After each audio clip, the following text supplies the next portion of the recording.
Hola, mi nombre es María Pilar Bernet, soy alumna del máster de profesor de secundaria. Este es un vídeo para la asignatura de aprendizaje y enseñanza, en el que voy a explicar la metodología de la flor de loto, también conocida como técnica MY por ser las iniciales de su creador, Yasuo Matsumura.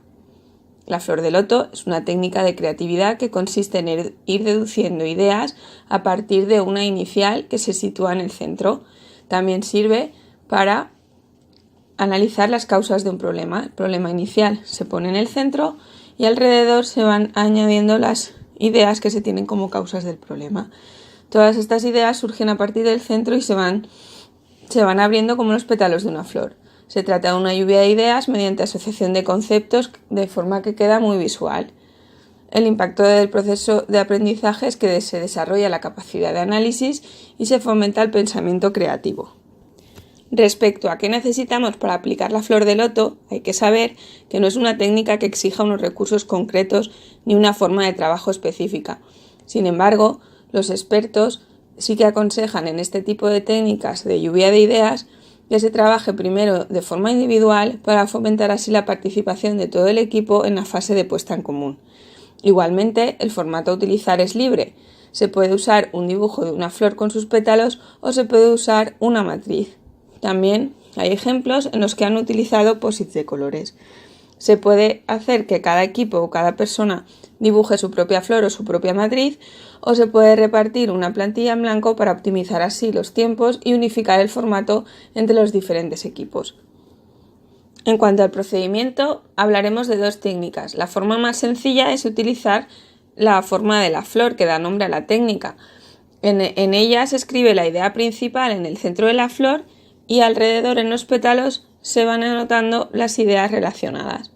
En una segunda etapa se puede coger cada una de esas ideas relacionadas y ponerlas en el centro de una flor y volver a repetir el proceso. De una forma más completa tenemos la opción de usar una técnica usando matrices. Como se ve en la imagen, el tema central se coloca en el centro de la matriz y alrededor las ideas relacionadas con esta idea central. A continuación, cada una de esas ideas se vuelven a escribir en las matrices de alrededor y en una segunda fase se vuelve a pensar en ideas relacionadas con esas subideas. De esta forma tenemos 64 conceptos relacionados con el tema central. El último paso sería evaluar y filtrar todas estas ideas que han ido surgiendo. ¿Qué se aprende y se desarrolla en el alumno? En primer lugar, se trabaja la asociación y relación de conceptos, favoreciendo así el desarrollo del pensamiento analítico. También fomentamos el pensamiento creativo.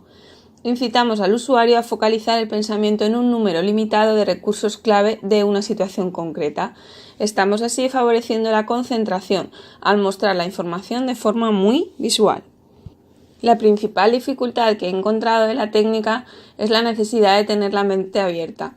Nos suele costar encontrar muchas ideas respecto a un solo tema o a un solo problema, ya que no estamos acostumbrados porque el sistema educativo tradicional no fomenta el pensamiento incentivo, sino que nos inculca modos de reflexión fijos basados en lo que se hizo en el pasado, limitándose así nuestra capacidad de resolver problemas aplicando soluciones predeterminadas.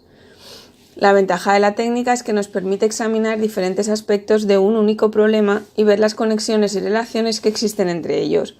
Con este diagrama estamos obligándonos a pensar más allá y a considerar nuevas opciones. Concretamente acabamos con 64 maneras de tratar un único problema.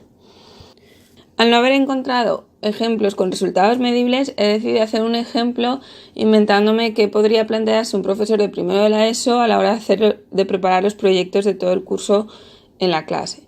En un primer lugar, las ideas relacionadas con el tema central, que son proyectos tecnología primero de ESO, lo haría en función de las áreas diferentes de trabajo que tiene. Y después cada una de esas áreas ya anota ejemplos concretos de proyectos. Para concluir, me ha gustado una frase de Edith Wharton que dice que la creatividad no consiste en una nueva manera, sino en una nueva visión, ya que esta técnica no te sugiere cómo pensar nuevas ideas, sino en cómo las visualizas te ayuda a ser más creativo. Recordamos que esta técnica es que a partir de una idea central vas sacando las ideas relacionadas y las vuelves a analizar. De forma esquemática las ordenas por importancia, por prioridad y obtienes una matriz muy gráfica. Así que recuerda, ten la mente abierta a cualquier propuesta porque la solución puede estar donde menos te lo esperes. Muchas gracias por tu atención.